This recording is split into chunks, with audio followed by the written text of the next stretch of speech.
Ben 10 Season 3 premiered on November 25th, 2006, roughly a year after the show first aired, and it's where I pinpoint the start of the original series' noticeable dip in quality. The writing and story structure of Ben 10 as a whole isn't exactly complicated, but when working in a 22-minute window of time, it's understandable that some episodes might feel underwhelming. Season 1 of the show wasn't free from this, and neither was Season 2, each containing stories that felt a little half-baked at times or were just outright boring compared to the great episodes they were stacked up against. They had a few cracks, sure, but the seasons as a whole were tied together as a memorable, collective package, whether it was with an ongoing mystery that ran through most episodes and hinted at a larger universe, like with Max and Vilgax during Season 1, or simply a reoccurring theme that the characters lived and learned through, like Ben and Gwen's relationship in Season 2, along with an overall sense of progression and how many episodes built up stories and characters from the previous season.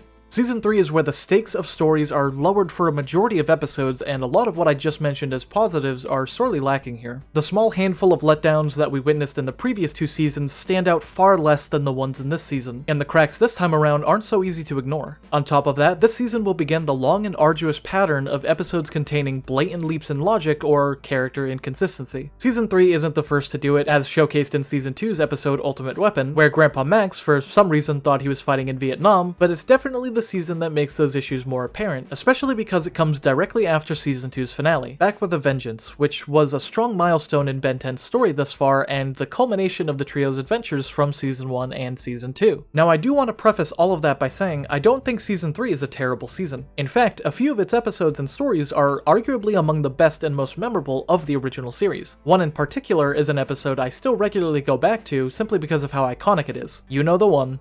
No, not you, Subliminal. They ask you how you are, you just have to say that you're fine when you're not really fine. I want to mention all of this now so that by the time we move towards the Season 4 retrospective and begin reaching the end of this show's run, we can look back at a lot of the issues this season has and watch as the show slowly stumbles through the finish line, understanding what exactly caused it to do so and why it led to this. And yes, I know that this show's target audience are kids. It's not meant to be taken too seriously or looked at too closely.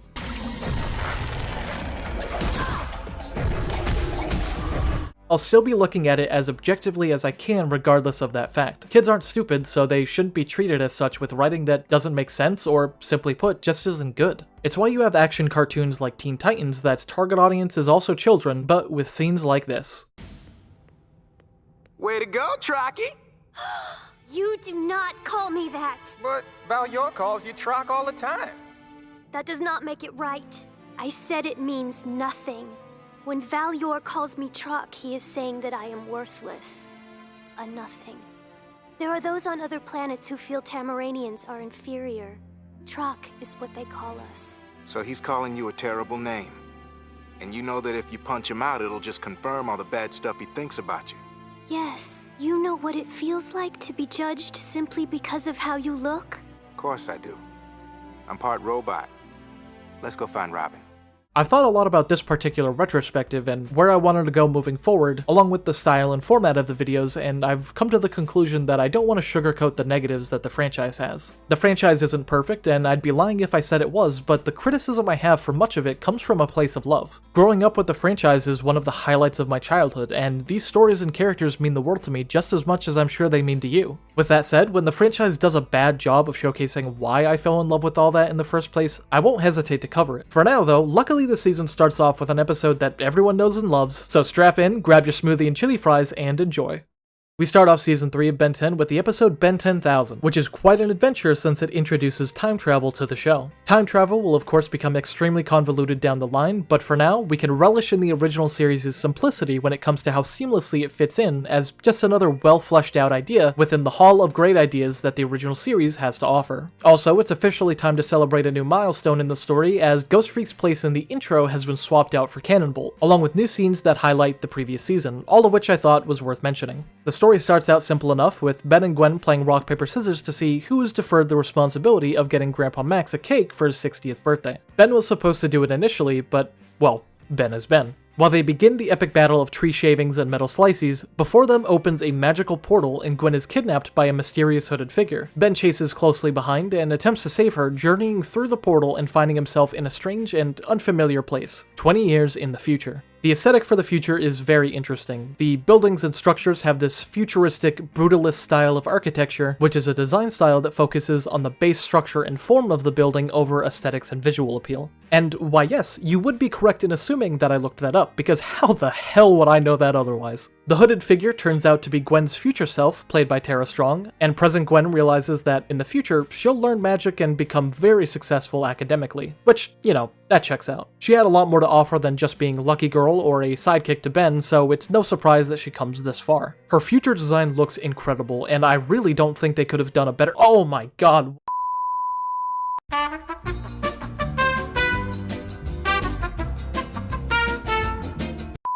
Now that I've regained my composure after future Gwen blindsided me with that ponytail look, something I really appreciate with the designs in this show are the uniqueness of the clothing and outfits in relation to the superhero genre. They've played with the idea of what Ben could look like with an actual superhero costume back in Season 2 during the episode The Galactic Enforcers, but as I explained in my previous retrospective, that's not really the mold that these characters fit into. We also saw Gwen's stint as Lucky Girl with her own themed costume and everything, and while we did see Ben move past that concept first, it's good to know that the same can also be said for Gwen in the future. Future Gwen explains that Ben 10,000, the hero of heroes, needs help, and only present Ben and Gwen can do it. We'll find out a bit more on what this is later and why only they can help. Our first glimpse of future Ben is as Accelerate, and for starters, we can see that the black and white uniforms do change in the future, with his blue skin not showing anymore as the uniform now covers his entire body. His helmet is also a tiny bit spikier near the chin, which is hard to notice if you don't pay attention to chins. Don't worry though, we'll fix that later. We'll see more of these uniform changes in the episode, and I really like the idea that the uniforms and the Omnitrix itself changes in Ben's future. It gives a sense of progression to Ben's capabilities and his overall story, but also makes his future self stand out design-wise. One of the best parts about this episode is seeing how Ben's current aliens differ in the future, and it's more than just the uniforms themselves. Some of the aliens also have notable physical differences in design, indicating that they've grown as well. Grandpa Max is also alive in the future, still wearing that same goddamn flower shirt. It's great seeing you too,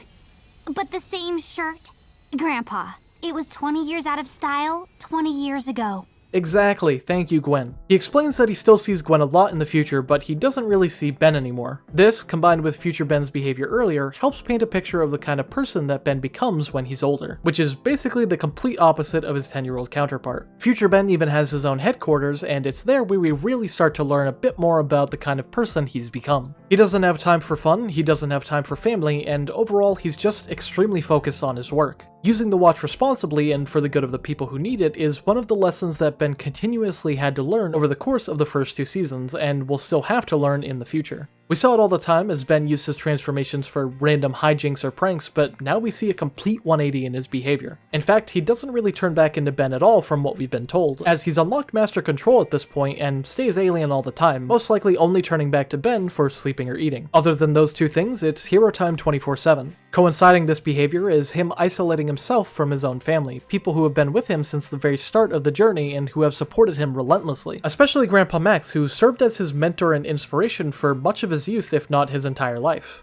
I know that this version of Ben 10,000 has his issues, and there is a character arc for him to go through in this episode, but I do just want to say that I don't think this version of Ben 10,000 is bad at all. What I mean is, using the Omnitrix in this way, monitoring the planet 24/7, and staying alien so that he can help people and defeat his villains is an amazing contrast to his 10-year-old counterpart, and is a great idea for what he could aspire to as a character. Even if the character has some negative traits, it's still a really interesting take on what Ben would look like in the future, and there are a lot of positives that go along with it too. He's hardworking and focused on saving the day, and is extremely responsible when using the power of the Omnitrix. He's now a very serious person, and seems to have a lot of disdain for his younger self because it's a reminder of what he once was, something that he's the complete opposite of now and most likely regrets that he didn't bury sooner. Not saying that that's a good thing, of course, it's just trying to explain his mentality. Going a little deeper here, I feel like he has some internalized issues with himself, which is an explanation that isn't really mentioned in the show for why he stays alien all the time. You have your obvious ones of him needing to stay alien so he can protect Earth all the time, but from the way he treats his younger self, it's like he hates the idea of Ben at all, and has just been fully consumed by the responsibility that comes with the Omnitrix. This is my headquarters? Awesome! I must chill out here a lot. There's no time. I'm always patrolling the planet. Thus, Ben has no need to hang out here. You'll learn soon enough. Being me is not about fun. Cool move, huh? Want a race? No, those days are over. Well, what I'm over is being a hero if this is how I turn out. I am such a jerk! It's noble, absolutely, but ironically, the only person he isn't helping is himself. When Vilgax comes back from the brink of death thanks to a little help from a gorilla-bodied Dr. Animo, the mindset of Ben 10,000 is really tested. He's always doing things himself, and his aliens are always unbeatable thanks to his skill and experience. But this version of Vilgax has analyzed all of Ben 10,000's transformations and had Dr. Animo program their movesets and skills into his DNA because, well, science, of course, meaning he can withstand any transformation that comes his way. After a lot of criticizing coming from present Ben throughout the episode, he finally reasons with his future self by explaining that Vilgax knows what his aliens can do, but he doesn't know what Ben can do. It's here where the lesson finally clicks for future Ben, and you can see it all come together thanks to these words from his younger self. He may know how all your aliens fight, but does he know what Ben Tennyson can do? I just hope after all this time, you haven't forgotten too.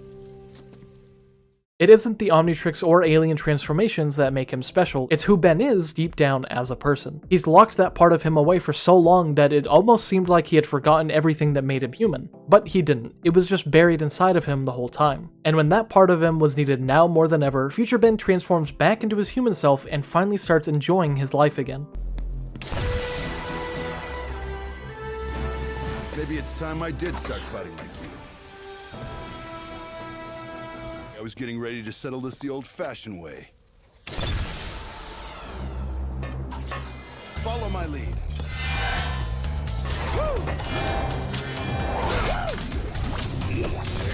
I like to think that, in some sense, there are two halves to who Ben 10 is. There's the human Ben side, and then there's the alien side, with all the transformations and abilities that the Omnitrix has to offer. There's a balance that's needed, and we see that perfectly in almost every iteration of Ben, because Ben himself still shines through the alien he becomes. He might be transformed into an alien, but he hasn't lost himself. No matter what alien is on screen, you can always see and hear Ben through them. The aliens are an extension of his character, not an interchangeable or removable aspect of who he is as a character.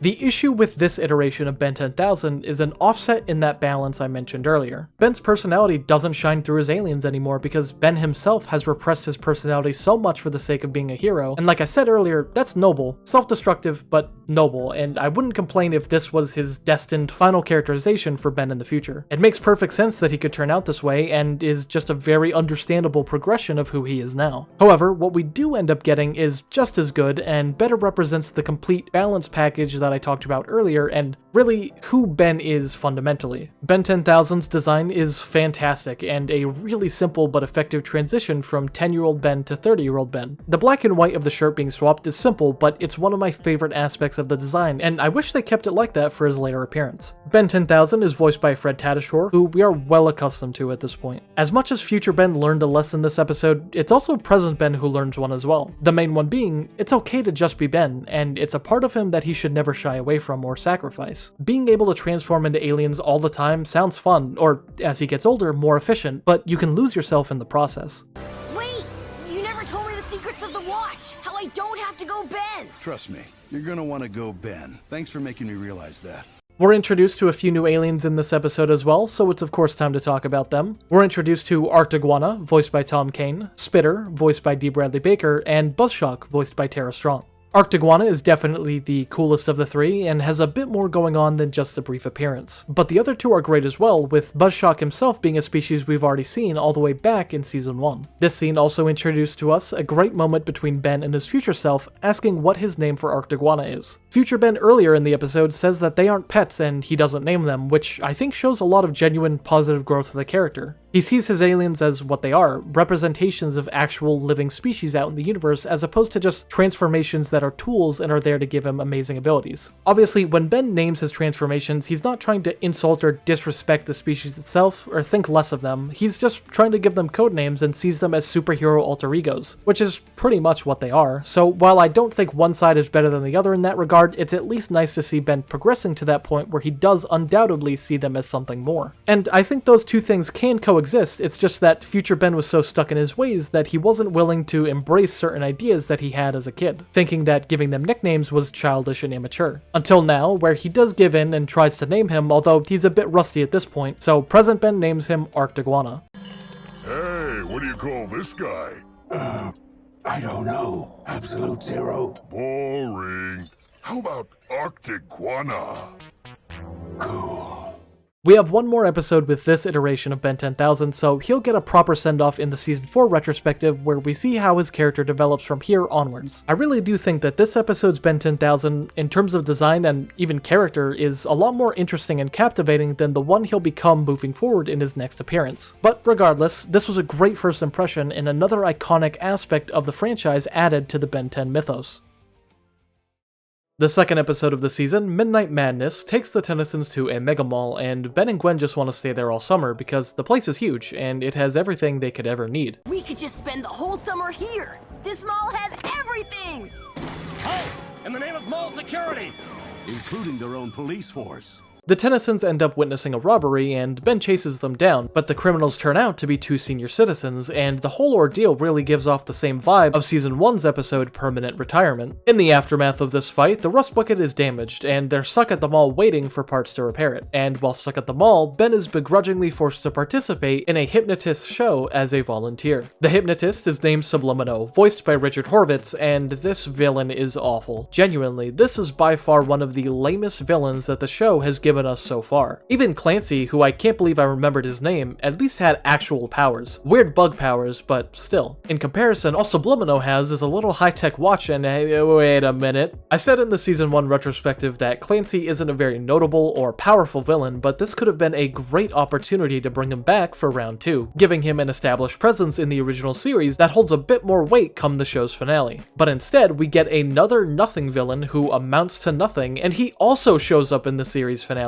All I can ask is why? Why? Instead of fleshing out one villain across the series, you're dividing your attention between two villains that only make guest appearances before they're thrown into the finale as some kind of massive threat that Ben should take seriously.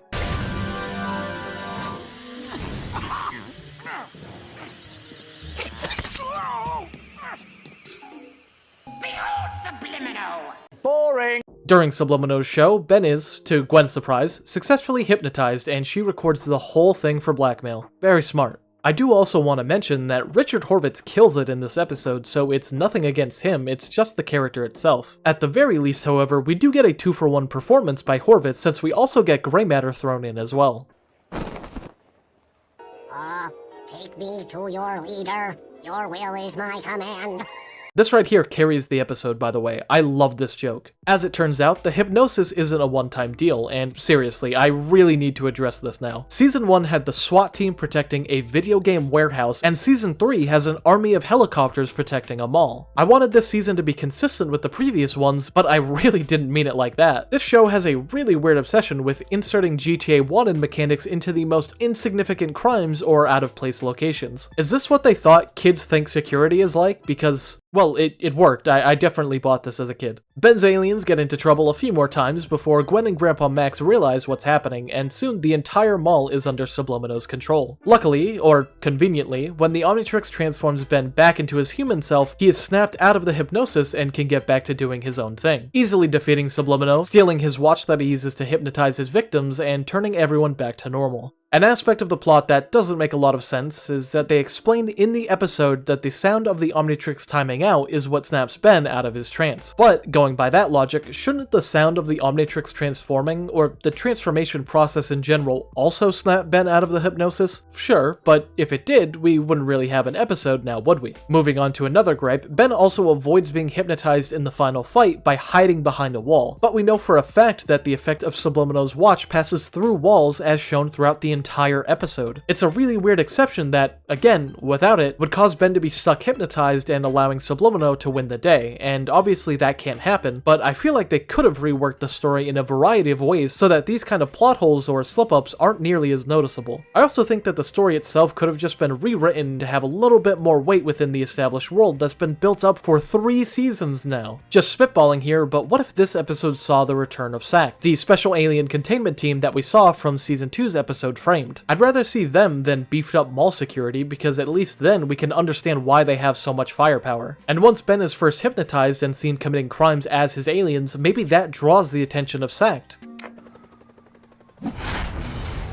That's not me! Instead of the rust bucket breaking down, causing them to stay at the mall, maybe the rust bucket is so badly damaged that they're forced to stay in a nearby hotel while Max repairs it. This would extend the time spent stranded from just a few days to maybe an entire week or so, giving plenty of room for Ben to be hypnotized without the trio figuring it out as quickly. A benefit of them staying at the hotel is also a little harkening back to the season 1 episode Kevin 11 where Grandpa Max and the Tennysons were kicked out of the hotel due to Ben misusing the Omnitrix. These multiple plot points all create a string of events that carries over from season to season and adds a lot to the continuity of these adventures. In season 1, they're kicked out of the hotel because Ben misuses the Omnitrix and they meet Kevin 11 in New York. In season 2, they encounter Sact while they're trying to stop Kevin from framing all of Ben's aliens, and in season 3, Ben's hypnotized aliens draw the attention of Sact and Grandpa Max gets a little bit of retribution here now that he can sleep soundly in a nice comfy hotel room. And while the mall is a unique setting, maybe just have the initial introduction of Subliminal be at the mall and then have his hypnosis begin affecting other areas of the town. This makes the threat less isolated and more impactful, and also allows Ben to be seen elsewhere by more people when his aliens are hypnotized, and as a byproduct of that, it draws the attention of the Special Alien Containment Team. But since the mall is such a focus for this episode, you could probably still keep it as Subliminal's base of operations, but expand his reach far past that so he can be taken a little bit more seriously as a threat. Could you imagine a final act to this rewritten episode where Ben has to fight off a hypnotized Lieutenant Steele and his army of Sact agents without hurting them, and preserving his name as a hero in the eyes of the public? That would have easily landed this episode as one of the better side stories that the original series had to offer, and would have made Subliminal a far more threatening and memorable villain.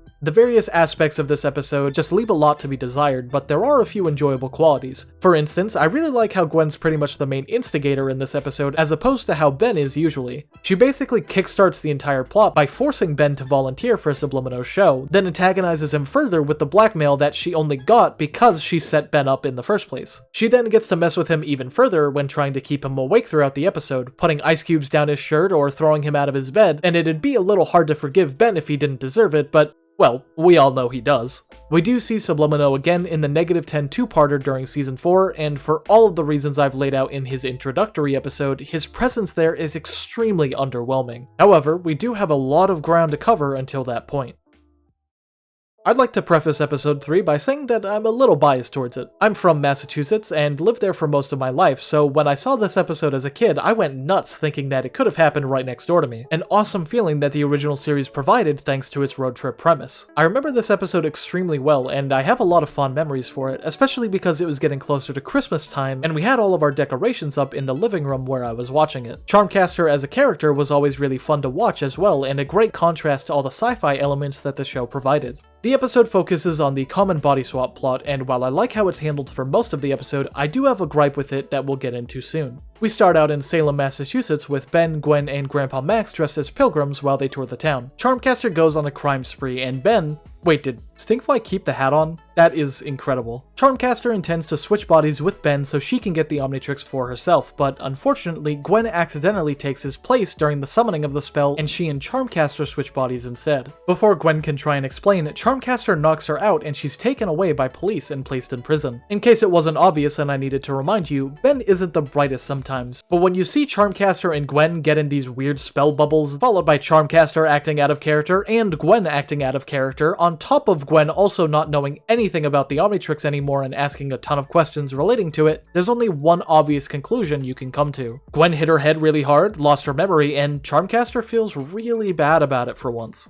Gwen manages to escape prison by convincing her fellow inmates to leave with her, along with her learning how to use Charmcaster's magic since she's now in possession of her spellbook. Naturally, she double-crosses and traps them, stopping them from being able to escape, which was the right thing to do. After researching the spellbook, she also realizes what Charmcaster's original goal was, trying to swap bodies with Ben. While she does have a hard time convincing Ben at first, he finally puts the pieces together after she knows things that only Gwen would know, tied with Charmcaster acting out of character in Gwen's body. With her identity revealed, Charmcaster tries the spell one more time, but this time, Ben and Gwen swap bodies instead while Charmcaster returns to her original body. Here's the point in the episode where my big gripes come in, which happens to be a common trope in body swap stories, more often than not in animated shows, that irks me, and I'm sure many others as well. When Ben and Gwen swap bodies, their voices swap as well, so Ben's voice comes out of Gwen's body, and Gwen's voice comes out of Ben's body. Gonna get the chance, cause I'm going hero.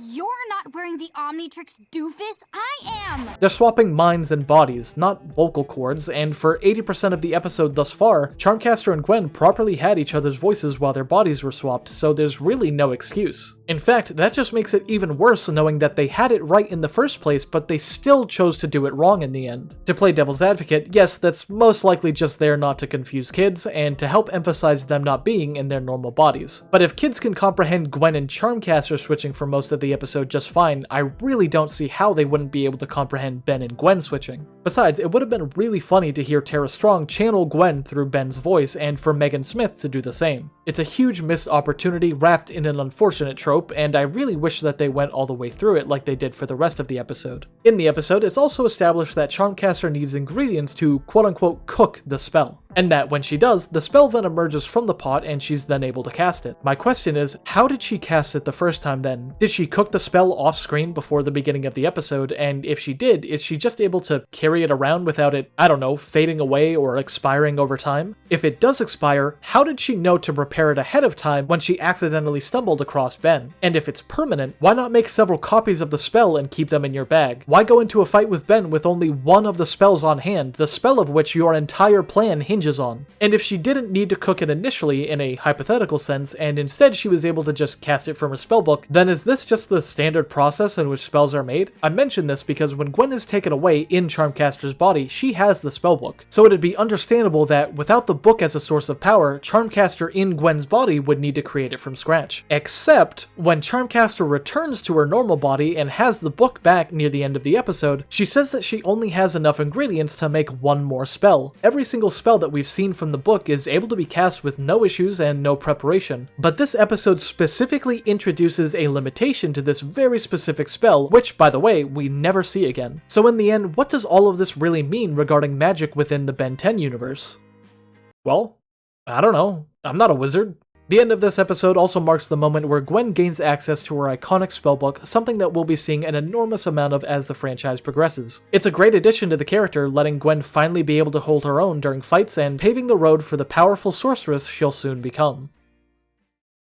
There's 104 days of summer vacation, so you know what we need? A Christmas episode, obviously. I'll always respect the lengths that shows will go through to have a Christmas episode, even if the show's setting or story stands in the way as an obstacle for it. With Ben 10 taking place in the summer, but with this episode releasing in December, they came up with a good but really weird way to celebrate the holiday. While riding through Death Valley in Texas, the air conditioning in the rust bucket stops working, so Ben tries to fix it as gray matter, only to ultimately cause the rust bucket's ventilation to break down. When they pull over, they see a holiday-themed gate in the middle of the desert and decide to check it out. Cold air blows through the door, which prompts them to enter so that they can beat the heat. If I saw a random door with cold air blowing through it, especially in a place that doesn't belong, I am not walking through that thing. That's how you get to Narnia and meet goat people, and I don't need that right now, man. They find themselves in what is literally a winter wonderland, and Grandpa Max wants them to enjoy it all together as a kind of impromptu family holiday. But Ben and Gwen blow off their grandfather to go do other things because, let's be honest, they're both dicks. Remember the whole spending time with family thing we just learned a few episodes ago? No? But Ben? Gwen? Come on, Gwen, you were kidnapped and brought to the future just to teach Ben that lesson. Grandpa Max wanders through the town and is, politely, kidnapped by freaky elf children. Oh, I'm sorry, I didn't see anybody around. Who can I pay for the cocoa? At least they're nice about it. An older elf named Mr. Jingles, played by Richard Doyle, mistakes Grandpa Max for Santa, someone who he has been waiting a very long time for. He becomes very possessive and starts to freak out at the idea of Max leaving, so the elves wrap him in some kind of magical cloth that then turns into a Santa outfit. Max is then remote controlled by Mr. Jingles, who is puppeting him around as Santa, while in another part of town, Ben explains to Gwen that Grandpa Max is used to not having Christmas with them, so he's fine and they shouldn't go looking for him. Like I said, dick. Ben and Gwen are approached by an elf named Elsgood, played by Kim My Guest for the first half of the episode and Dee Bradley Baker at the end of the episode, and he explains that if they both stay here any longer, they'll become cursed along with all of the town. And, as expected with that foreboding warning, Ben then starts transforming into an elf. This season is a fever dream. Aside from his aliens, Ben transforms into Gwen, an elf, for all intents and purposes, a werewolf, a video game, and a kid's cartoon. That last one really drawing the line at believability. I guess you could also say that Ben kind of turns into a rock star as well. It's not the same, but I just want to mention that. Naturally, soon after Ben, Gwen also turns into an elf. I'm not the only one. I so can't go elf.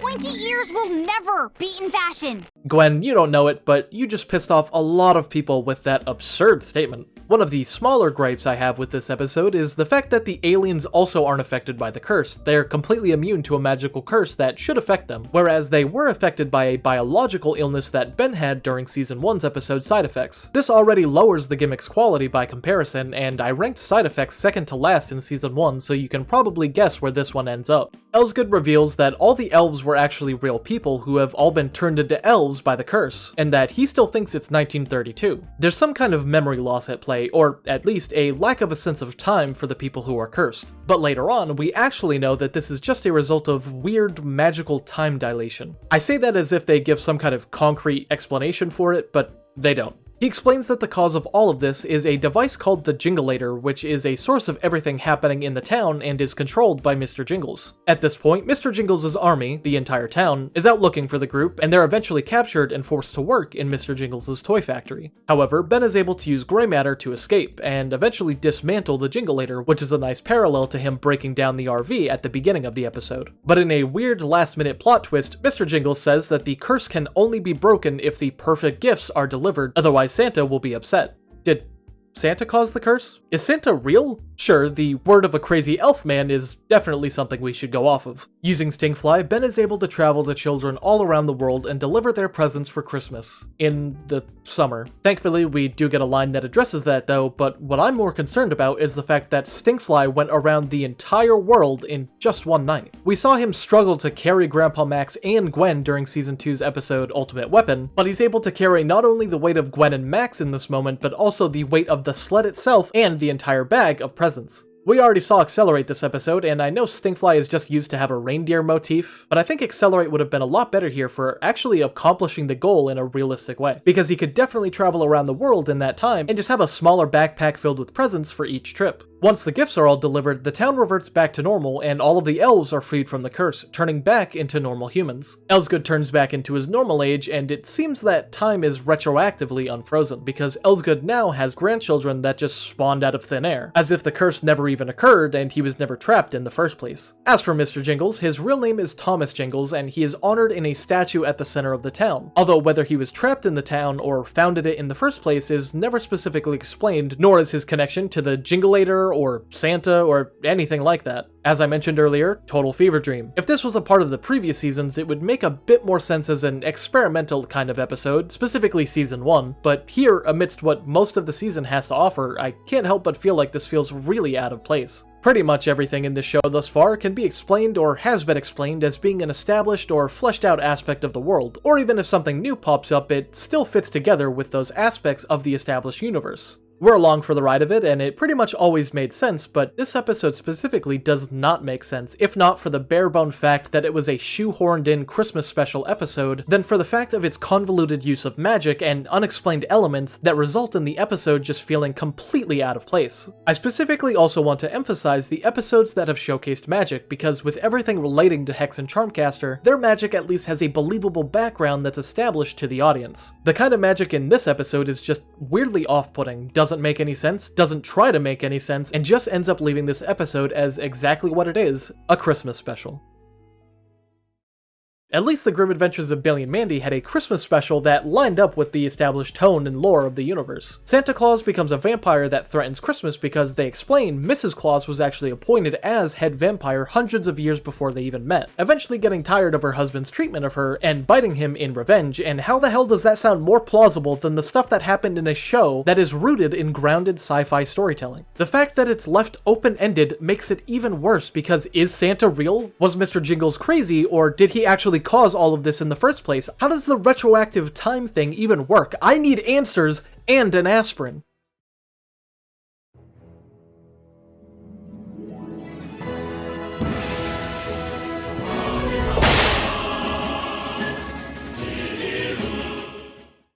We're 5 episodes in, and we're just now getting into the arc that we'll see during the rest of the season. As a comparison, in Season 1, the ongoing Vilgax arc, or the relevant episodes, were And Then There Were 10, Hunted, The Alliance, and Secrets. 4 episodes spread out evenly across the season from beginning to end. And as a caveat, these were Ben's first adventures with the Omnitrix, so it had the benefit of setting the bar instead of being compared to something that came before, along with being more forgivable because again, it was the first season and a lot of experimentation was taking place. You have to see what will work and what won't work with your audience, and to do that, you really need to go through some trial and error. And the faster you can get through it, the better the rest of the show will become. For Season 2 of Ben 10, as I mentioned in the last retrospective, there are kind of 2 themes at play. One of the themes was taking Ben outside of his comfort zone, with those episodes being, in my opinion, The Big Tick, Framed, Gwen 10, Grudge Match, The Galactic Enforcers, Ghostfreaked Out, Dr. Animo and the Mutant Ray, and Back with a Vengeance. You'll notice that a good amount of those I just mentioned also have lasting plot relevance in the franchise. The other theme, which is one that I like to think is a bit more important when it comes to actual quality comparisons, is the theme of family. These episodes are simply the ones that showed incredible character dynamics or moments where it really illustrates the bond that these characters have, either in a positive or negative light, and with the latter, allowing those characters to grow from those moments. The episodes that fall into that category I would say are Tough Luck, Camp Fear, Ultimate Weapon, Dr. Animo and the Mutant Ray, and Back with a Vengeance. And as you'll notice, there is some overlap between the 2 categories of episodes that I've mentioned. Regardless of if you hold these themes to have any kind of weight, there's no denying that those episodes at least contain some kind of substance and are purposeful during the writing process. Now coming into Season 3, so far we've had one great episode, but one that isn't really relevant to the season at all. It sets up moments for another season and later moments in the franchise, sure, but it holds no weight in any kind of overarching story arc, and it doesn't contribute to any established theme within the season. If anything, for all the reasons I've just explained, Ben 10,000 fits way better as an episode within Season 2.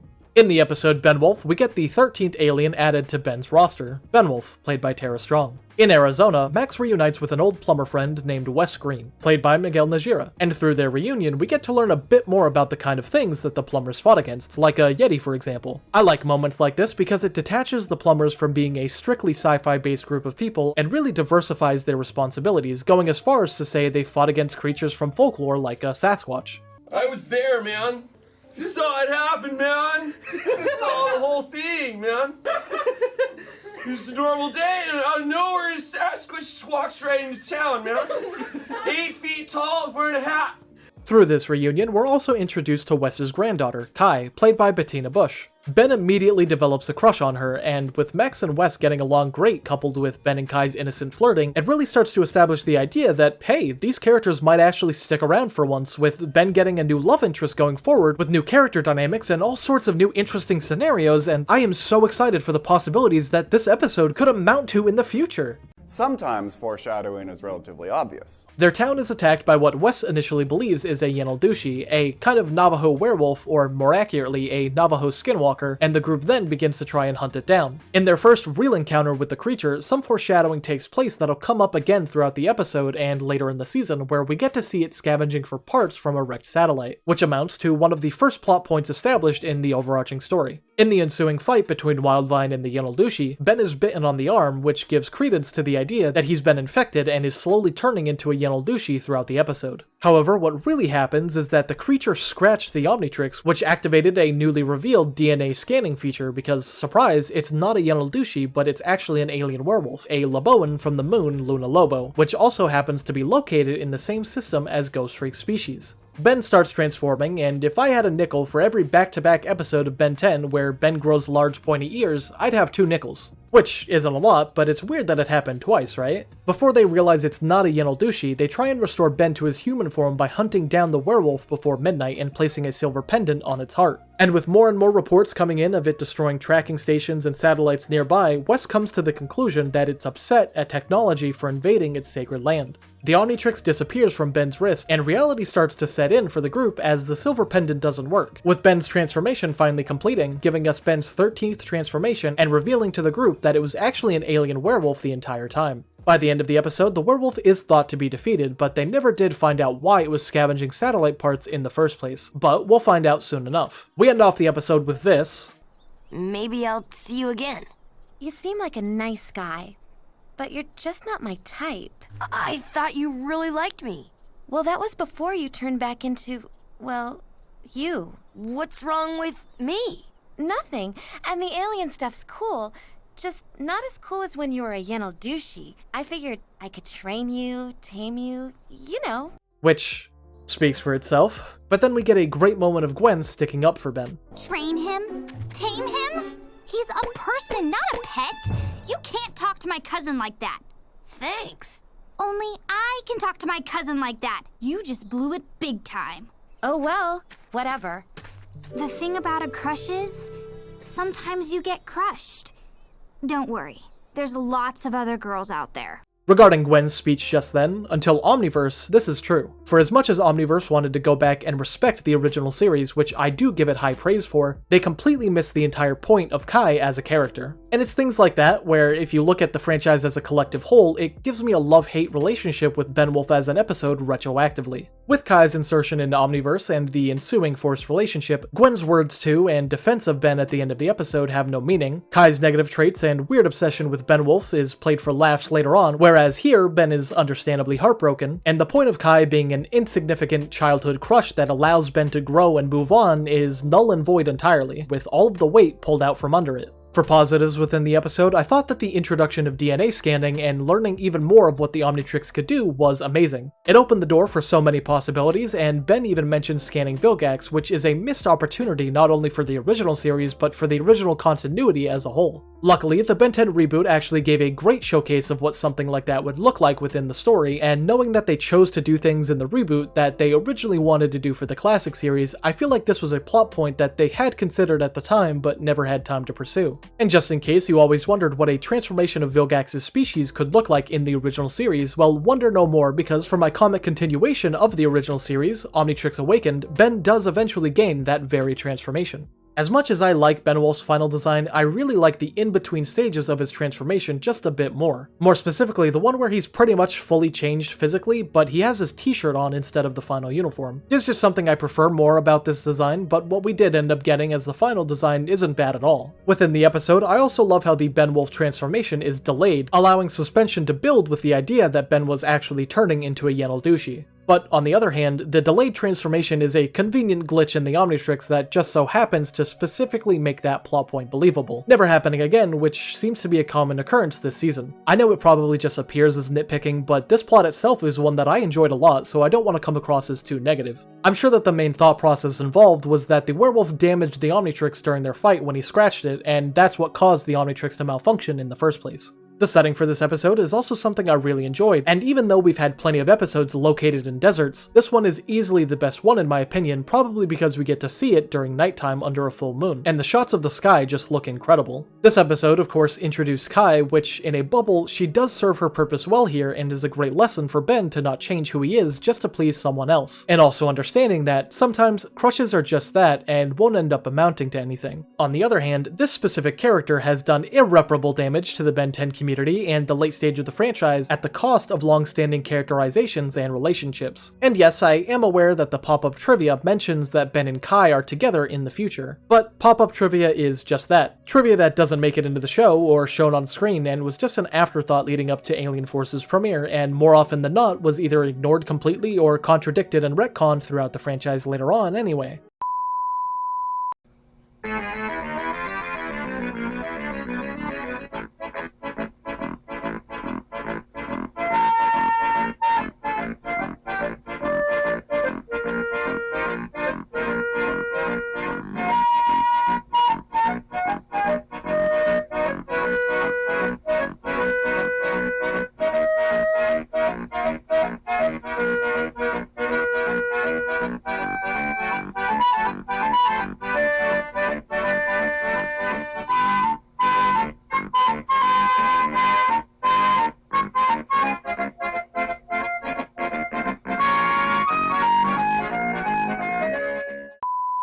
This situation and the pop-up trivia itself is one of the leaps back to the original series' well of ideas that absolutely did not need to be taken at face value and held to such an extreme standard that it caused contention within the Ben 10 community and caused the Omniverse writers to undo years worth of relationships and characters. I also wish that this episode happened closer to the start of the season, similar to how The Big Tick was Season 2's second episode and gave us our first new alien after the original 10, but especially so because this episode introduces the season's story arc. The structure of the season is very lopsided towards the back half, but even then, half of those back half of episodes have no lasting impact on the franchise and have even more problems that we'll get into later. In the episode Game Over, we get an interesting premise where Ben and Gwen are trapped inside of a video game thanks to an electrical storm mixed with Upgrade's powers. Oh, finally. A little peace and quiet. With what Upgrade has been established to do and logistics aside, I think that this episode does have a few great moments and details that help lift it a little bit above some of the previous side stories we've seen in the season thus far. While trapped inside, they're attacked by the enemies of the game, and Upgrade is pretty much at the best he can be here. I can't imagine a stronger scenario for this alien to be in. He's inside of the technology that he's now merged with, so everything that's happening right now is pretty much under his control. If he wanted to, he'd most likely be able to merge with Gwen in her armor, Generator Rex style, because she's made of code right now and is an extension of the tech that Upgrade's bonded with. When Ben turns back, we get to see a new design fitting of the world of this game, and this is one of the great aspects about the episode I was referring to. Ben and Gwen's designs and the overall aesthetic of the game world that they're in look amazing. Ben's arm brace design for the Omnitrix is very reminiscent of his Ben 10,000 design, and I love designs resembling gauntlets for the Omnitrix. Ben being able to transform into his aliens is now akin to a game mechanic because he's forced to collect tokens that are hidden throughout the game world to unlock them and access them again. This is an amazing video gamey aspect of the plot that could have been easily overlooked. They could have very easily just negated that plot altogether and have Ben have access to all of his transformations, which is something I'm really glad they didn't do.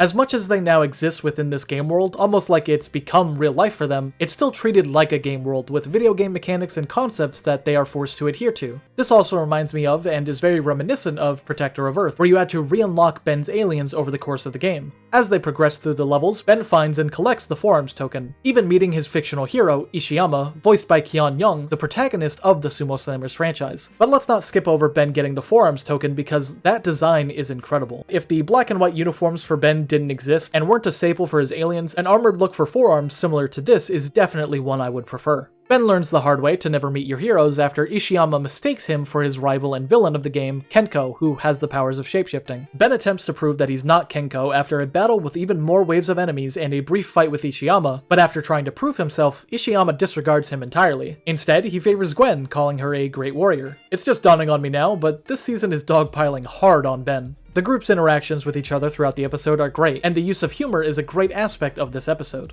Level 13? We'll never make it all that way. Unless... You know any cheat codes that could get us there quicker? A sumo never cheats! However, I do know a shortcut.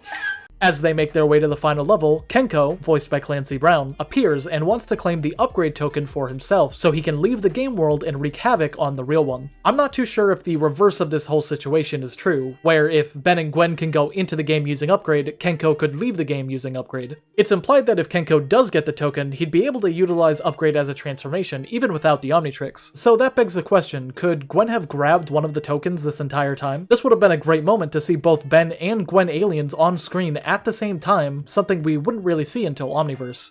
However, Kenko's thought process could easily stem from a misunderstanding of the situation, since he doesn't even really know what the Omnitrix is, and we don't even really know the rules of how this is all happening in the first place. Since the characters are taking it seriously and they are making it out to be a thing that can actually happen though, then yeah, I'd assume that you don't need the Omnitrix to utilize one of these tokens, which means Gwen could have become an alien alongside Ben. One good thing about all of that being possible is that it paves the way for the story to have tangible stakes with a really cool villain for a side episode. Yeah, he's a video game character, but if he was released into the real world alongside his army of robots and followers, he would be a tough challenge for our heroes. And I know I've mentioned quite extensively about the underwhelming episodes and plots that only show up for one episode never to be seen again, but video games and Sumo Slammers are such a large part of Ben's character that I think a sequel to this episode could have easily happened in Season 4. Maybe in a reverse scenario where this time Ishiyama and Kenko come to the real world instead of Ben and Gwen going into theirs. They even kind of hint at it at the end of the episode, which is just a perfect backdoor to a follow-up of this plot.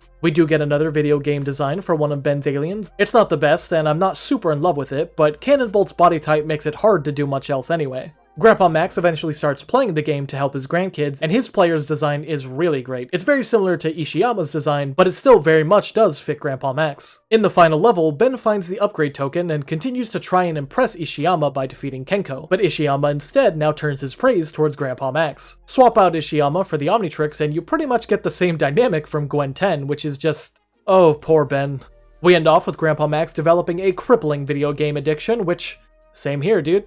Overall, this episode might not be one that amounts to much in terms of a larger addition to the franchise, but it definitely digs deeper into Sumo Slammer's lore, one of the unique staples of Ben 10, and something that Ben as a character really cares about. The episode's fun and very enjoyable, and it has a lot of unique ideas in regards to the video game theme. The fact that they go out of their way to give Ben, his aliens, and Gwen new designs to fit the theme of the game is also an added bonus. Although, I really do wish we got to see more than just 2 alien designs and new outfits. But to give it credit, that is 2 new designs it has against the Christmas episode. Game Over is definitely one of the better stories that we've seen compared to some of the small-stakes adventures throughout the show thus far, and even though logically it's all kind of hand-waved, the issues are at least just isolated to Upgrade's capabilities and not, say, an entire fundamental aspect of the universe like how time and magic works within the Christmas episode. For those reasons, it's a welcome addition to the season, and it fits perfectly alongside many stories from the previous 2. In the episode Super Alien Hero Buddy Adventures, ignoring the obnoxiousness of that title, the likenesses of some of Ben's aliens have been stolen and changed into super kid-friendly versions of themselves as a part of a kid show. An actor named Abel North, played by John Saigon, plays one of Ben's childhood heroes, Kangaroo Commando, and has his own event at Planetary Studios. As Ben explains, he's been waiting all summer to see him, and the Kangaroo Commando show is what he watched when he was younger, apparently inspiring him to want to become a superhero in the first place. It's a bit weird, and I don't really buy that, since we've heard Ben talk about Sumo Slammers for 3 seasons now, and even during the Galactic Enforcers where he was able to embody the idea of being a superhero, this character was never mentioned at all, so the plot point is left feeling like a little bit of an abrupt backstory. You would think that at some point within 3 seasons of Ben being a superhero, he would mention the superhero that inspired him in the first place. It's not necessarily a superhero, but it would make a lot more sense if Ishiyama was the one that inspired Ben, you know, because he's his favorite character of his favorite franchise. But I digress. Unfortunately, instead of running into Kangaroo Commando, he instead runs into a super alien hero buddy named Handy Buddy, which is the rip-off version of Forearms. Ben, naturally, is fed up with the Shrek impersonator and confronts the person who stole his aliens, that person being Tim Dean, played by... oh my god, that's Josh Keaton. Ben is taken away by security and spits one of the greatest facts of the entire franchise. His name's Heat Blast, and he doesn't rap when he talks. And why is Forearms Scottish? That doesn't even make sense! Thank you, Ben, and more importantly, Marty Eisenberg, for understanding that very fundamental idea that Ultimate Alien and Omniverse would promptly disregard. Ben wants revenge against Tim Dean and turns in Heat Blast, but Kangaroo Commando is in trouble nearby, almost falling off a burning building. When Ben saves him, it actually turns out that it was a stunt and he was doing it for a crowd as a part of his show. The two then fight because of this, and Ben quickly learns, in back-to-back episodes, the lesson of never meeting your heroes. He mistakes Ben for a person in a Fiery Buddy costume, supposedly sent by Tim Dean to mock him after he got the Kangaroo Commando show knocked off the air. There's a lot of hostility between Tim Dean and Abel North, and it's eventually established that Abel North's twin brother, Kane North, also played by John Saigon, created the Kangaroo Commando franchise in the first place, with his brother stealing all the credit. He then came up with the idea for Super Alien Hero Buddy Adventures, but Tim Dean took that from him too. As revenge, he tried to kill them both. Almost dying together in vats of chemicals really brings people together. I mentioned it at the start, but I feel like this episode would have carried a lot more weight if the characters were people that had been introduced and established earlier in the show. There are a couple of notable moments throughout the episode, and the satirical idea of Super Alien Hero Buddy Adventures paves the way for a couple jokes, but other than that, the whole plot of Kangaroo Commando and the sibling rivalry just felt off and not really interesting. Having an episode that focuses on the relationships between characters that we've never met nor do we care about or are invested in worked just as well in the Season 2 episode They Lurk Below, so it's really great that they didn't learn their lesson at all from that. We're halfway through the season now, and I'd love to say that it gets better from here, but now we're full speed ahead into the story that's been building since Benwolf.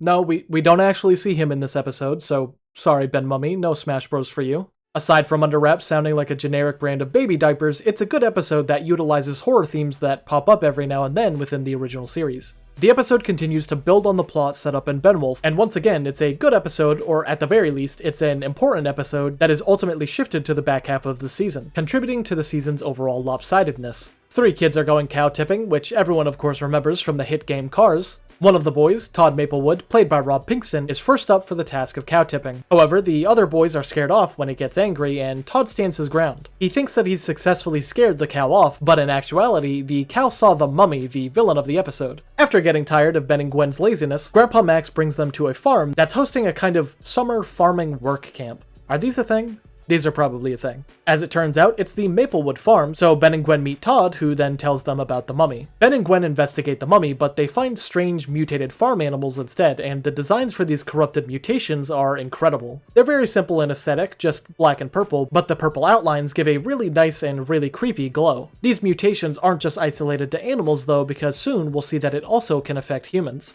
Ben ends up following the tracks that the creatures made, and he discovers the mummy digging for glowing purple crystals called corrodium. The mummy ends up escaping with the corrodium, and Todd also reveals that the mummy first appeared alongside purple lightning, the same kind of purple lightning that we saw during the episode Beowulf and even during the episode Game Over, all of which is something that hints to the origins of these aliens. The trio start to put the pieces together between the random occurrences, and Grandpa Max uses some plumber tech to analyze the mutations, identifying the corrodium and using that information to track down the mummy. Their investigation leads them to a nearby dairy factory, and Ben accidentally digs up the corrodium just in time for the mummy to come and steal it. To protect himself and Gwen, Max introduces us to special hazmat suits that will keep them safe from the mutating effects of corrodium, and we'll see more of these outfits in the future. Since they are plumber equipment, I do wish the designs looked a bit more plumbery, with similar colors or details that we saw from Grandpa Max's plumber outfit, but overall, they look fine. This episode also marks the first episode since A Change of Face, where we get to see Gwen use Charmcaster's spellbook, something that, since that episode and from here on out, becomes a fundamental part of her character and skill set. You can even see this set up by her studying the book at the start of the episode. She just straight up starts using magic spells now, and we start finally getting the payoff of every single episode thus far that is built to this, inching Gwen even closer to the version of her that we saw in the future. They defeat the mummy by freezing him, using nearby ice machines to their advantage. They then bury him under the factory, which is a very dangerous thing to do. Why leave him there? Come on, Ben, just, I don't know, kill him. You've murdered people before, and this is an alien villain. No one's gonna miss him. Ben also manages to scan the mummy during the fight, so even though we didn't see the transformation this episode, it's still worth mentioning that Ben unlocked his 14th alien, Ben Mummy.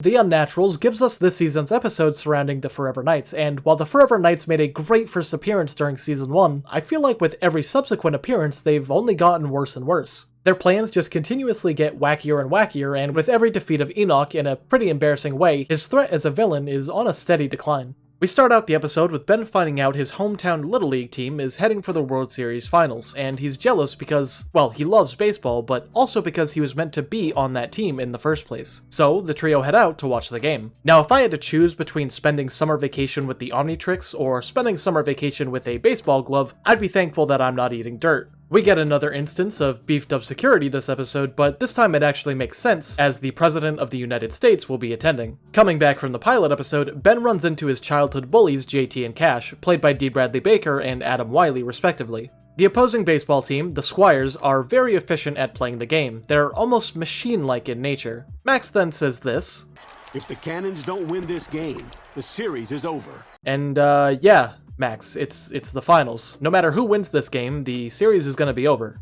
You stupid. Ben suspects the Squires of cheating and uses Accelerate to rig the game in his team's favor, because beating cheating with more cheating cancels it out. Everyone knows that. A sumo never cheats! Turns out the Squires are robots and are planning on using robot versions of JT and Cash to infiltrate their team and sabotage it from within. After some always incredible Diamond Head action, the trio discovers that their true intentions are to kidnap and replace the president with a robot. Ben, disguised as Cash, plays in the game to try and stop the robots before their attack, and while running bases, he turns into forearms, in clear sight of not only the President of the United States, but also an audience full of World Series baseball fans. Now, Ben may not have added his secret identity, but now pretty much the entire world would think that Cash is the person behind the alien heroes on the news. These games are broadcast live, let alone having a live audience in attendance, and in the end, Cash does end up getting all the credit for saving the president, but not the credit for the aliens. In fact, not a single person questions Forearms' existence out on the field after Ben, disguised as Cash, transforms into him. I guess this is just another one of those don't think about it kind of plots that are heavily polluting this season. I know at the start I mentioned we'd be getting the Forever Knights again, but technically we only get them and an appearance of Enoch during the last few seconds of the episode, and not only is their exclusion felt heavily during the episode itself, I also don't think that their inclusion would have helped the episode stand out that much either. Like I said before, the more we see the Forever Knights, the less interesting they get. Their plans are always really weird, and they're always defeated by Ben, never changing, unlike, say, Dr. Animo, who at the very least is always coming up with new mutated animals to attack Ben with, and has new designs for his equipment every time we see him. Luckily, once we get to Season 4, the Forever Knights are shaken up in a pretty interesting way, so at the very least we have that to look forward to in the future.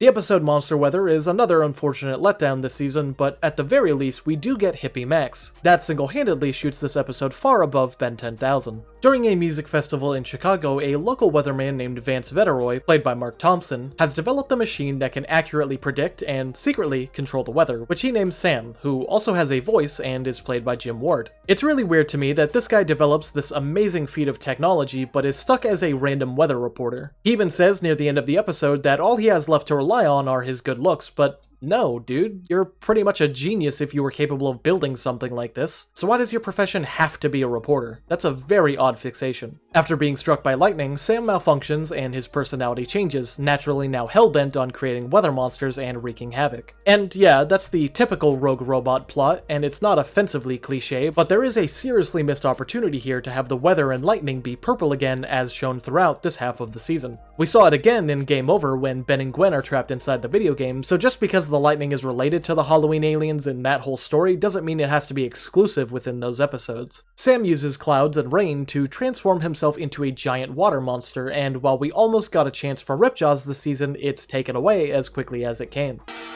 Time to let Ripjaws rip you to shreds! Oh, man.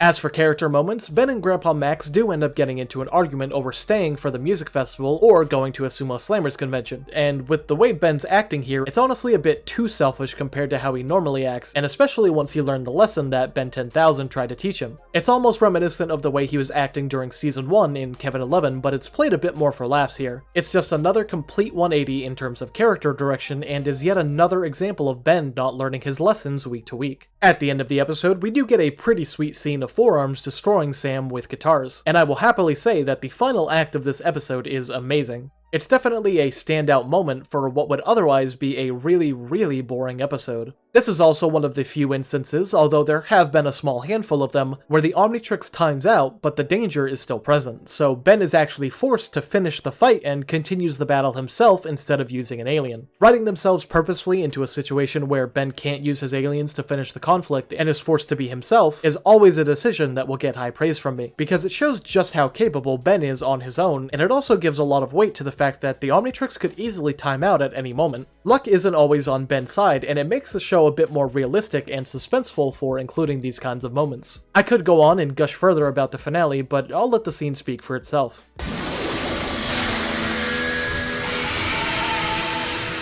You are giving me a headache.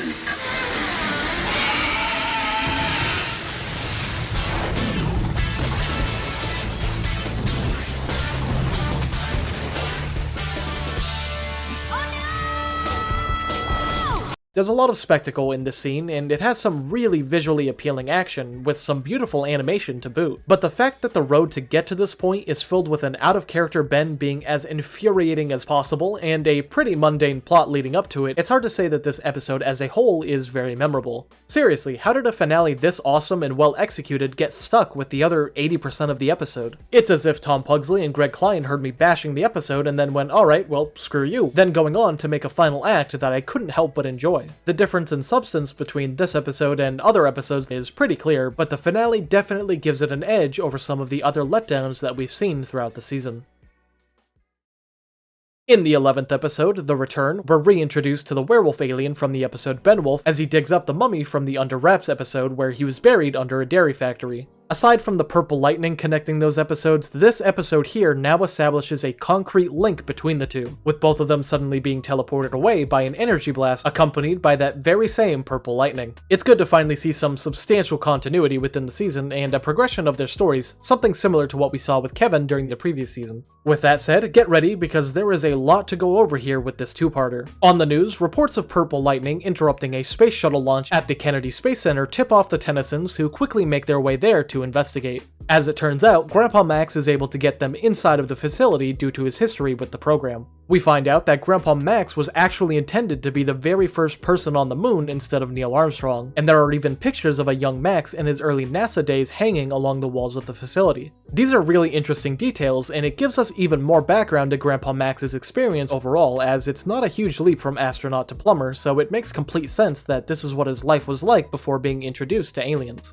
Max's backstory as a plumber is arguably one of the most interesting backstories and tidbits of the world's story that Ben 10 has to offer. And now, during Season 3, we're given all the foundations of Max's backstory that help support everything we've learned so far. It's really great, and anytime the show explores Max's past will always be interesting in my opinion. Fortunately, we'll get even more of this in the near future. While at the station, the group runs into Dr. Victor, played by Michael Dorn, a gruff and bitter scientist who doesn't like the Tennysons interrupting the day of the launch. NASA staff then realize that, somehow, they don't really have any previous records of Dr. Victor, and come on, that's twice this season where in a professional setting, the staff and people in charge do no proper background checks. First it was with the fake robot baseball team, the Squires, and now it's with Dr. Victor. It's then revealed that Dr. Victor is actually working with the mummy and the werewolf, who are now present at the station. I will say, so far this plot is extremely interesting. Coupled with Max's backstory, the mystery surrounding Dr. Victor and his motives, along with his infiltration of NASA, is very unique. The werewolf is sent to take out Ben, but obviously that didn't work last time, so maybe it should have been a tag team between the werewolf and the mummy. I get why they didn't do that though, because now we wouldn't get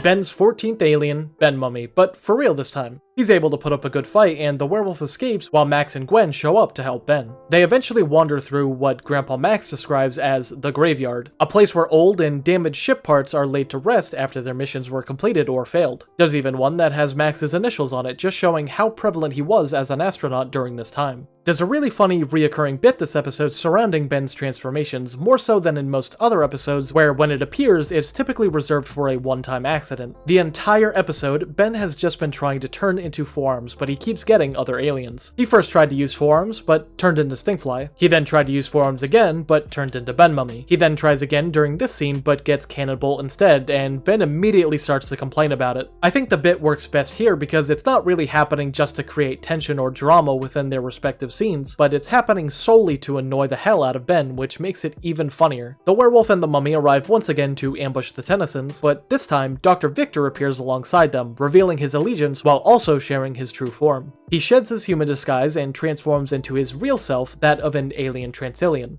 While I love this transformation, it just reminds me of how much I wanted animations for some of Ben's newer aliens when they transform. We stopped getting new transformation scenes after Wildvine, and it's really disappointing since those are a huge staple of the early seasons. Unfortunately, all of the aliens after Wildvine really stand out for this reason, almost like Ben's aliens are divided into two eras. Season 1 and Season 2 aliens, where they get their own animations, and everything Season 3 onwards, where they get no animations or any fanfare at all. On top of that, I'm also not in love with the idea that Dr. Victor was just able to hide as a completely normal-ish looking human for whoever knows how long. His disguise isn't really explained, and it looks like he was more so once a human that was then turned into some kind of monster, but we know that that's not the case since he is an alien. I feel like a way to rework this story could have been something like having Dr. Victor be an actual scientist or doctor, maybe a biology professor, where he starts to hear voices and whispers during his daily activities on campus. Eventually, he learns of Ghostfreak, who he is, and what he wants. Ghostfreak reached out to him specifically due to his intelligence, and with him being in the vicinity to where he had been defeated by Ben, wanting to use Dr. Victor as a means to revive himself. Ghostfreak then teaches Dr. Victor about Ben, the Omnitrix, the Inner System, and alien science, along with a way to develop portal technology to and from other planets so that he can communicate with and retrieve henchmen that Ghostfreak had working under him long before he was trapped inside of the Omnitrix. The henchmen, of course, being the werewolf and the mummy.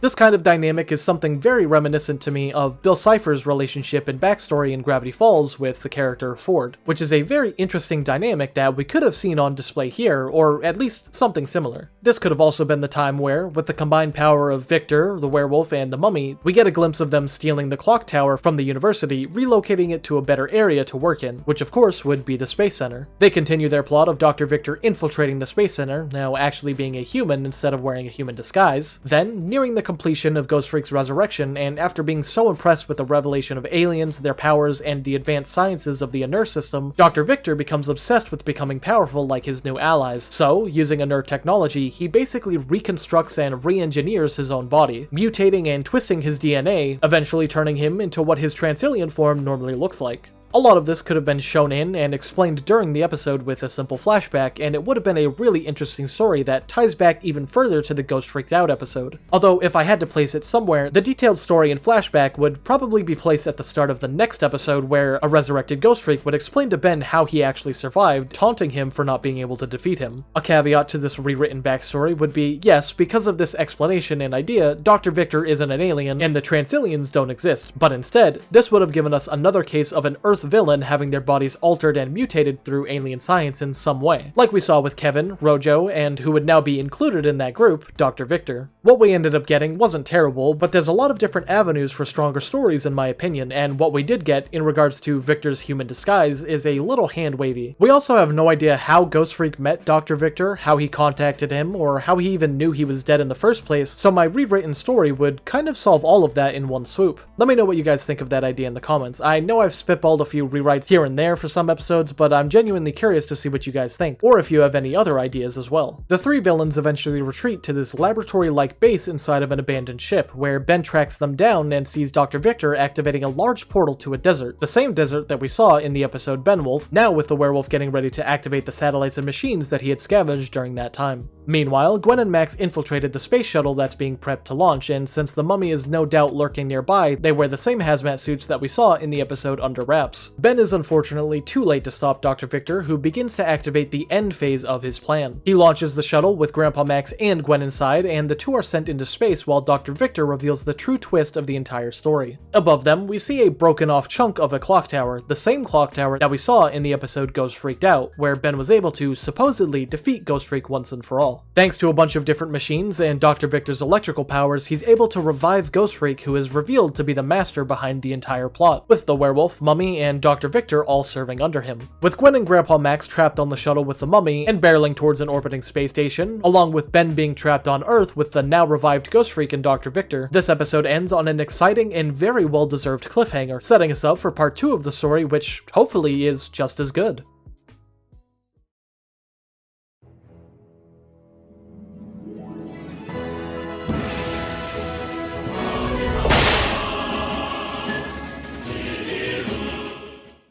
Continuing straight ahead, in episode 12, Be Afraid of the Dark, we get a prologue recap of the events of the season thus far that all pertain to this plot. We start the episode with Ben escaping from Ghostfreak and Dr. Victor, transforming into gray matter, which allows him to hide away in the intricate parts of the nearby machinery. We get a little bit of an argument between Ghostfreak and Dr. Victor, and already off the bat, things have changed pretty drastically. The previous episode established that Dr. Victor was a very intelligent and menacing individual, but now he's just kind of become a punching bag for Ghostfreak to take out his frustration on, and he becomes a bumbling henchman. It really sucks considering that the previous episode kind of established that he was one step above the werewolf and the mummy, giving them orders and executing the plan, and it really would have been nice to see him and Ghostfreak stand a tiny bit closer to being equals rather than just undercutting Victor entirely just to make Ghostfreak seem more menacing. Ben is able to communicate with Gwen and Grandpa Max using one of the nearby computers, telling them about Ghostfreak's resurrection and learning that Ghostfreak's master plan is to fire a beam of corrodium to a satellite receiver in New Mexico, blanketing the Earth in complete darkness and mutating all life as we know it. With Earth in complete darkness, Ghostfreak won't have to worry about the sun anymore as his weakness, putting him at peak strength all the time. Unfortunately, pretty much half of the episode is dedicated to just Ben running from Ghostfreak and Dr. Victor. While pretty early on in the episode, we were given the full context of Ghostfreak's master plan, so while Ben is just running around trying to escape them, nothing is really really going on to progress the plot further. In space, Gwen and Grandpa Max are attacked by the mummy and are forced out of the space station into an open airlock. And while that does make for a suspenseful ad break, they're immediately shown to be fine since their suits are able to stick to the surface of the ship. So again, not much really going on in terms of suspense. And now we're 11 minutes into the episode and still nothing is happening on the Ben front. He is still running around trying to hide from Ghostfreak and Dr. Victor. Since the episodes are 22 minutes long, that means that Ben has literally been running for half of the episode. Ben finally gives us a change of scenery, however, when he pretty much attempts to kill Dr. Victor and uses Upgrade to merge with a nearby rocket, repairing it and using it to launch himself into space so that he can reunite with Gwen and Grandpa Max. Unfortunately for Ben, Dr. Victor is very much not dead and acts as a stowaway, and because of his electrical powers, he makes for a decent threat against Upgrade's technology. While Gwen and Grandpa Max are in space, I think that there's a pretty big continuity error here. It's not really an impactful continuity error, it's just a really weird one, and it took me by surprise when I first heard it. In this episode, Gwen questions Grandpa Max by saying that he's never been to space, and Grandpa Max says that he hasn't been to space with NASA, but he has been to space with the plumbers. But that's clearly not true judging by his pictures in the previous episode.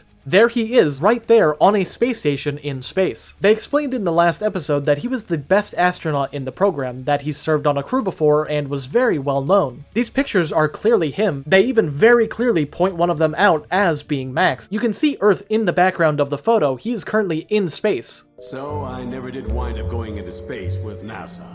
I never said I didn't go into space. I said I never went into space with NASA. While Grandpa Max and Gwen stop the mummy from activating the corrodium beam, unfortunately Ghostfreak snuck aboard Ben's rocket, and so now, in the space station, he activates the corrodium beam, plunging the Earth in darkness and causing everyone to become corrodium-mutated monsters. It's here where we see a pretty underwhelming transformation of Ben into his 15th alien, Ben Victor, voiced by Michael Dorn, but again with no flair or substance just like Ben Mummy. Ghostfreak and Ben then make their way outside of the ship, which then gives us this scene. Here in the darkness of space, I am at my full potential!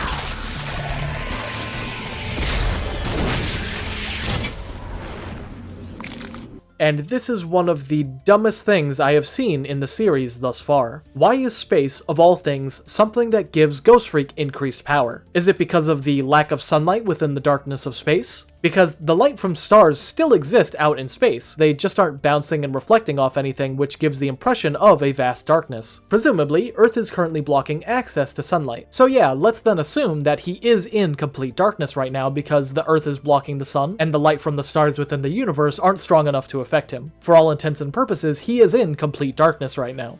But that's the thing. We've seen Ghostfreak in complete darkness, like inside the university for example, or even in the remains of the ship back on Earth, and that's presumably the same exact thing going on here with Earth blocking the sun, which is simply Ghostfreak being in complete darkness with no light whatsoever. So then why, might I ask, is Ghostfreak not supercharged during those moments where he is in complete darkness? That only leaves one possibility. Is the very concept of space itself and being present in it enough to supercharge Ghostfreak's abilities? Would it not make much more sense if he's supercharged in moments where he's in complete darkness, like the inside of buildings, or, you know, a windowless spaceship? But it can't be those cases because those have happened multiple times and none of them have ever introduced Ghostfreak's supercharged abilities. I'm genuinely not trying to hate too hard on this idea, but what I'm really upset about, and the whole point of this tangent, is that they establish Ghostfreak's powers pretty well in the episode Ghostfreaked Out, aside from, of course, the whole protective skin situation. So then why bring out this half-baked idea where in space, and because he's in space, he becomes stronger and has this laser beam stomach for some reason? It is just so incredibly lame and extremely disappointing. He barely changes in design either while in his supercharged form, growing a few extra spikes along his body, and that's pretty much it. I mean, I don't know about you, but to me, the plot is really starting to fall apart here. This isn't just me being older and not enjoying the episode like I would have if I was younger. No, I remember not loving this plotline in particular as a kid due to some of the reasons that I've articulated thus far. And I definitely do remember and still hold the belief that the 3 setup episodes leading up to this episode, Benwolf, Under Wraps, and The Return, are honestly on another level in terms of entertainment and story structure. It feels like in the final few minutes, everything is just thrown at the wall until something sticks, and they didn't really bother with cleaning up anything that didn't.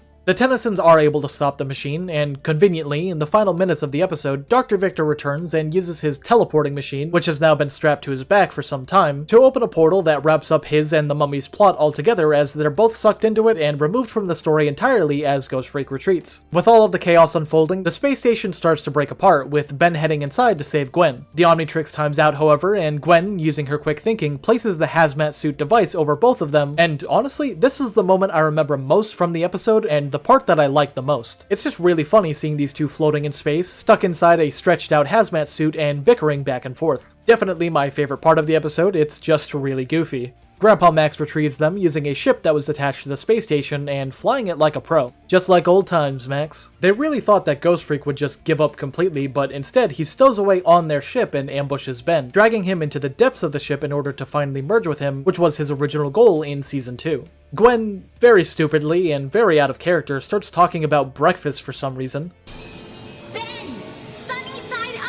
Come on, Gwen, this is a serious moment. She pulls a nearby lever that opens up a hatch in the ceiling while Grandpa Max turns the ship towards the direction of the sun, disintegrating Ghostfreak once again as the ship starts to burn up in Earth's atmosphere. Using Cannonbolt, Ben grabs his family and quickly hurtles back towards Earth, falling back to the surface with all of them completely unscathed, a really cool feat of strength for Cannonbolt and a test of his durability. The episode ends with Ghostfreak returning to the Omnitrix, but this time in his true form, which raises a couple questions. Ben doesn't use Ghostfreak again during the show and prior to Alien Force, but after this show ends, Ghostfreak is somehow removed during the limbo between shows, but is then acquired again by the time of Alien Force Season 3, a really confusing chain of events. Overall, you can probably guess that I find this episode to be very disappointing. I've talked at length about my issues with Be Afraid of the Dark, so I'm going to quickly move on to an episode that helps wash the taste out of my mouth.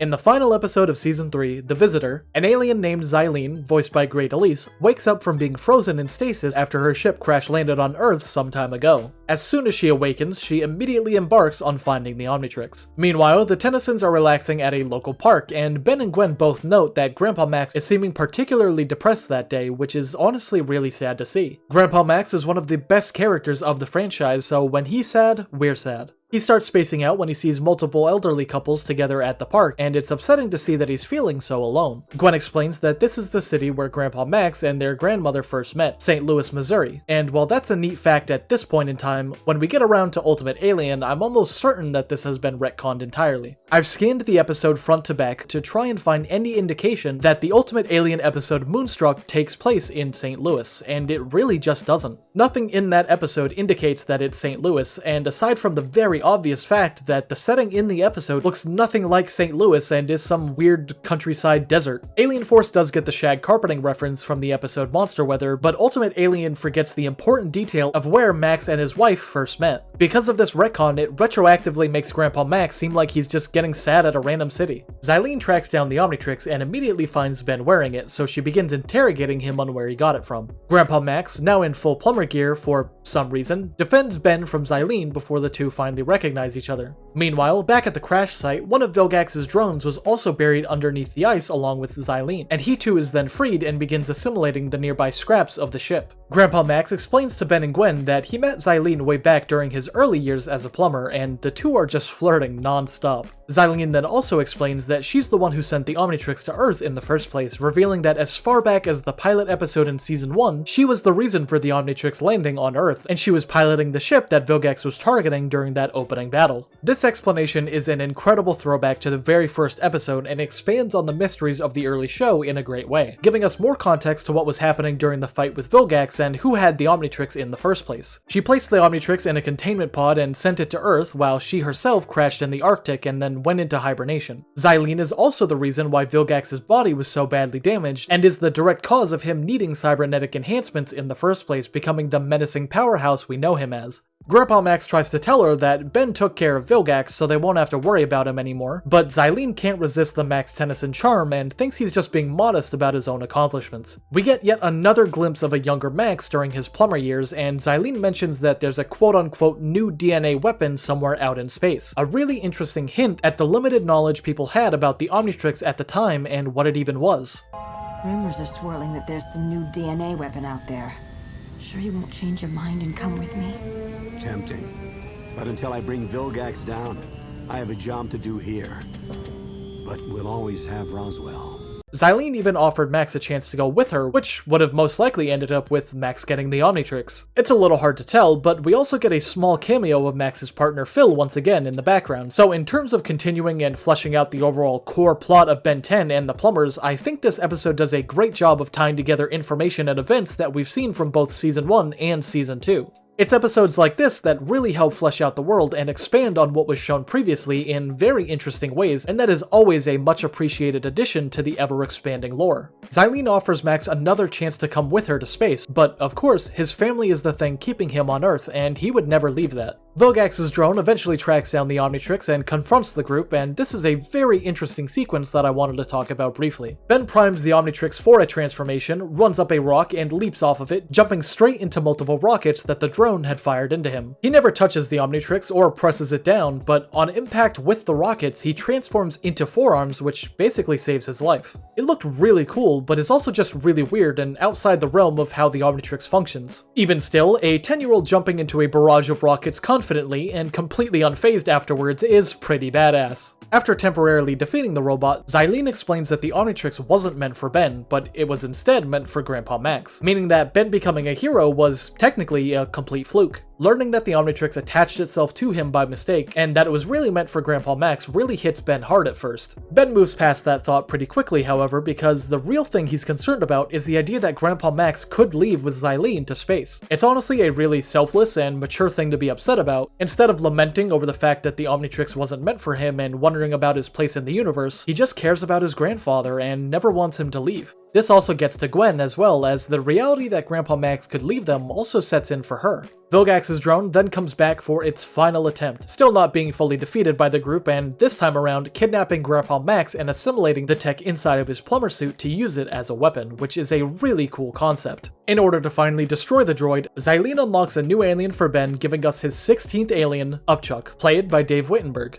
Her having knowledge of the Omnitrix and using special codes to access new aliens is awesome and just cements her ties even further to the Omnitrix. I do like Upchuck a lot, and he's honestly a great mix of fun, weird, and silly that gives us plenty of comedic moments that are typically reserved for gray matter. And out of all the aliens that Ben unlocks after the original 10 during the original series, Upchuck is easily one of the most used alongside Cannonball. I'd be lying if I didn't say, however, that a transformation of Xylene's species is an astronomically sized missed opportunity. Xylene's species looks very unique, and her powers are very interesting and cool. The fact that we never see Xylene or her species again is even just a further disappointment, because a transformation of her species could have helped fill the hole that she then leaves behind, reminding the audience of her every time Ben transformed into it. They honestly could have fitted in perfectly at the end of the episode as a kind of parting gift to Ben and a reminder of her for Max every time Ben uses the alien, which would have been a really sweet send-off to the character instead of just, you know, never seeing her again. This also would have been 2 new aliens unlocked in a single episode, which again would have just brought this episode up even further than it already was. All in all though, this is definitely an amazing end to Season 3, even if it didn't fit with the overall story of Ghostfreak and the Halloween aliens, it still absolutely fits within the story of Ben 10, and its place among the previous 2 seasons is extremely deserved. It's also just a great finale that complements the start of the season so well, both of the episodes of which expand and showcase different time periods of the Ben 10 story and just really celebrate the roots and histories of each character. If more Grandpa Max plumber lore is what you're craving, this episode has you covered. If more Omnitrix lore is what you're craving, this episode has you covered yet again. If you want to see a child blown up by rockets, well guess what? This episode also has you covered.